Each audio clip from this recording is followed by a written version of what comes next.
آج ہمیں قریب قریب تشریف لیں، مل مل کے بیٹھ جائیں۔ اللہ رب العالمین جو لوگ آگے بڑھتے ہیں انہیں آگے بڑھاتے ہیں، دنیا کے اعتبار سے بھی اور آخرت کے اعتبار سے بھی۔ اس لیے دین کی بات ہمیشہ آگے بڑھ کے اور مل جل کر سنیں۔ صحابہ کرام رضی اللہ تعالیٰ عنہ اجمعین جب دین کی بات سنتے تھے تو ایسے جڑ جڑ کے بیٹھتے تھے کہ اگر ان کے اوپر چادر ڈال دی جاتی تو چادر میں ذرا بھی جھول نہیں آتی۔ تو اس لیے بہت ہی اکرام کے ساتھ اللہ اس کے نبی پاک صلی اللہ علیہ وسلم کی بات چل رہی ہے، تو اس لیے بہت ہی اکرام کے ساتھ دھیان کے ساتھ سننا ہے اور اس نیت سے سننا ہے کہ انشاءاللہ تعالیٰ اس پہ عمل کریں گے۔ نحمدہ و نصلی علی رسولہ الکریم، اما بعد، بسم اللہ الصلاۃ والسلام علی رسول اللہ صلی اللہ علیہ وسلم۔ پیارے دوستو ساتھیو، ابھی ہم سب کو مل جل کر ایک محنت کرنا، اور وہ محنت ہے گشت والی۔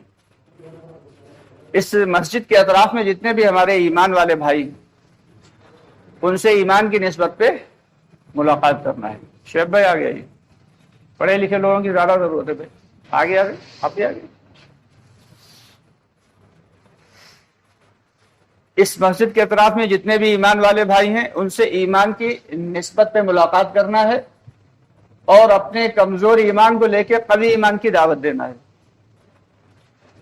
اور اس نیت سے دعوت دینا ہے کہ ہمارا اپنا ایمان قوی بن جائے۔ دعوت دراصل داعی کے لیے ہے، دوسرے کو جو دعوت دی جا رہی وہ کس لیے دی جا رہی؟ اگر کسی سے کہا جا رہا بھائی آپ نماز پڑھ لیجئے تو اس کا مطلب سب سے بڑا فائدہ کس کو ہو رہا؟ کہنے والے کو ہو رہا۔ حضرت آدم علیہ نبینا علیہ الصلوۃ والسلام سے لے کے حضرت محمد مصطفیٰ صلی اللہ علیہ وسلم تک دنیا میں جتنے بھی انبیاء کرام آئے، ہر نبی کی یہ کوشش تھی، محنت تھی کہ کیسے اللہ کے بندوں کا تعلق اللہ سے جڑ جائے، کیسے ہر شخص جو ہے وہ اللہ کے گھر میں آنے والا بن جائے، اللہ سے مانگنے والا بن جائے۔ جب اگر اللہ سے مانگنے والے نہیں بنیں گے تو سارے زمانے سے مانگنے والے بنیں گے، اور جو شخص اللہ سے مانگنے والا بن جاتا ہے پھر اسے کسی کی ضرورت نہیں رہتی۔ تو اسی بات کی محنت ہے، اپنے کمزور ایمان کو لے کے قوی ایمان کی دعوت دینا ہے، اور بے طلب لوگوں کے پاس بے غرض ہو کے جانا۔ ایک تو وہ لوگ ہوتے ہیں جنہیں دین کی طلب ہے تو وہ مدرسوں میں چلے گئے، ایک وہ لوگ ہیں جن کو دین کی طلب ہے تو وہ خانقاہوں میں چلے گئے، اور ایک قسم وہ ہے، ایک بہت بڑی قسم وہ ہے، بہت بڑا عملہ وہ ہے جس کو دین کی طلب ہی نہیں ہے، اپنے کاروبار میں مگن، اپنے بیوی بچوں میں مگن، اپنی کھیتی باڑی میں مگن۔ تو بے طلب لوگوں میں اور بے غرض ہو کے جانا ہے کہ ہم جائیں گے تو ہمیں کچھ ملنے والا نہیں، کہ ہمیں کوئی سیلری دے رہا ہے۔ بھائی بہت سارے ایسے ہمارے بھائی ہیں جو کہتے ہیں کہ جماعت والوں کو سیلری ملتی، باقاعدہ پیسہ ملتا ہے، تو ایک مدہ 3 دن لگا کے دیکھ لو، معلوم ہو جائے گا کہ کتنا پیسہ ملتا ہے۔ یہ اپنی جان، اپنا مال، اپنا وقت اللہ کے راستے میں لگانے کی محنت ہے، اور یہ آج کی محنت نہیں ہے۔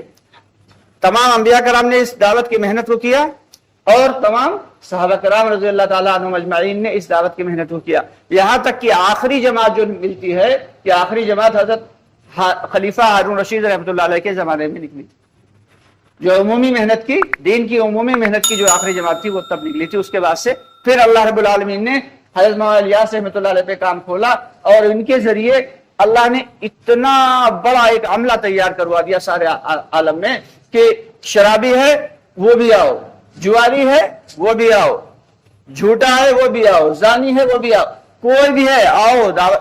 حضرت مولانا الیاس رحمۃ اللہ علیہ فرمایا کرتے تھے کہ دعوت کا کام تو بھٹی کی طرح ہے، جیسے دھوبی کی بھٹی ہوتی ہے، پہلے زمانے میں بھٹی ہوا کرتی تھی، جب وہ بہت گندے کپڑے ہوتے تھے وہ بھٹی پہ لگا دیا، تو اس ٹیم کے ذریعے وہ سارے کے سارے گندے ناپاک اور غلیظ کپڑے جب دھل کے نکھرتے تھے ایک دم بالکل نکھرے ہوئے صاف ستھرے، تو فرماتے تھے ہمارا کام تو دعوت، جو دعوت والا کام کیا ہے، یہ دھوبی کی بھٹی کی طرح ہے۔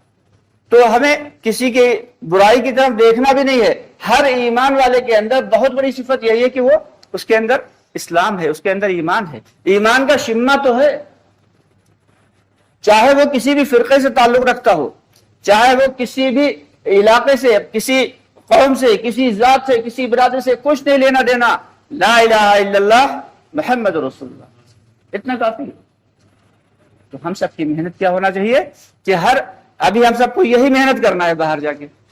اب اس کے بارے میں بڑے بڑے فضائل آئے ہیں قرآن پاک میں. کہیں پہ اللہ تعالیٰ فرما رہے ہیں کنتم خیر امۃ اخرجت للناس، کہ تم بہترین امت ہو، تمہیں دوسروں کو فائدہ پہنچانے کے لیے نکالا گیا. یہ نہیں کہ صرف تمہارا اپنا ہی نہیں، تم دوسروں کو دعوت دو گے تمہارا اپنا بھی فائدہ ہوگا، دنیاوی اعتبار سے بھی اور اخروی اعتبار سے بھی. کہیں پہ اللہ تعالیٰ فرما رہے ومن احسن قولا ممن دعا الی اللہ، کہ اس سے بہتر کس کی بات ہو سکتی ہے جو اللہ کے بندوں کو اللہ کی طرف بلائے. یعنی اس سے بہتر دنیا میں کسی کی بات ہو ہی نہیں سکتی جو اللہ کے بندوں کو اللہ کی طرف بلا رہا ہے. سب سے اچھی بات اسی کی.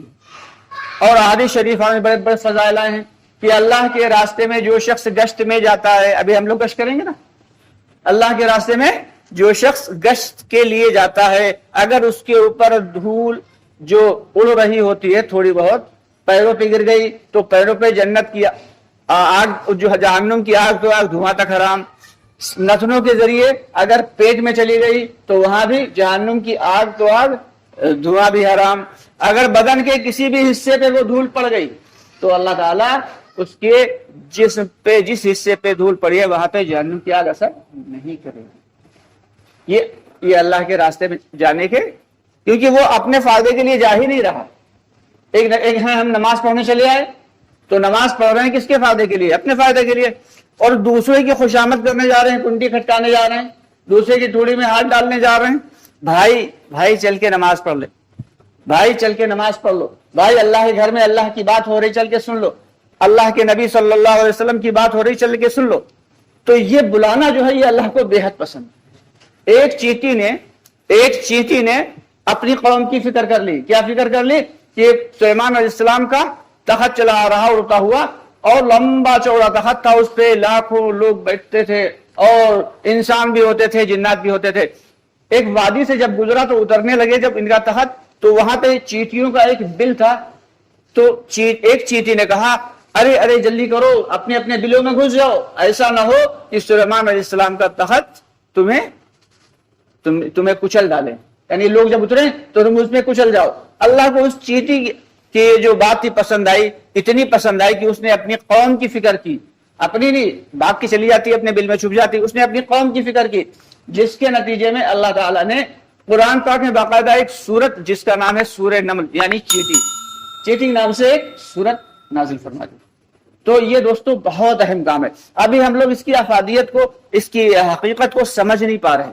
ہمیں تو یہ لگتا ہے چند لوگ بے وقوف سے ہوتے ہیں اور جو بیٹھ کے مشورہ کر لیتے ہیں اور چلے جاتے ہیں، جن کے پاس کوئی کام نہیں ہوتا. کیوں شعیب بھائی؟ کوئی کام نہیں ہوتا، وہ چلے جا رہے ہیں، چلے گئے جماعت میں بستر لٹکائے ہوئے اور چلے گئے لوگوں کی کنڈی کھٹکا رہے ہیں. یہ بے وقوف نہیں ہے. کل پتا چلے گا کون گھوڑے پہ سوار تھا اور کون گدھے پہ سوار تھا. تو اس لیے ہم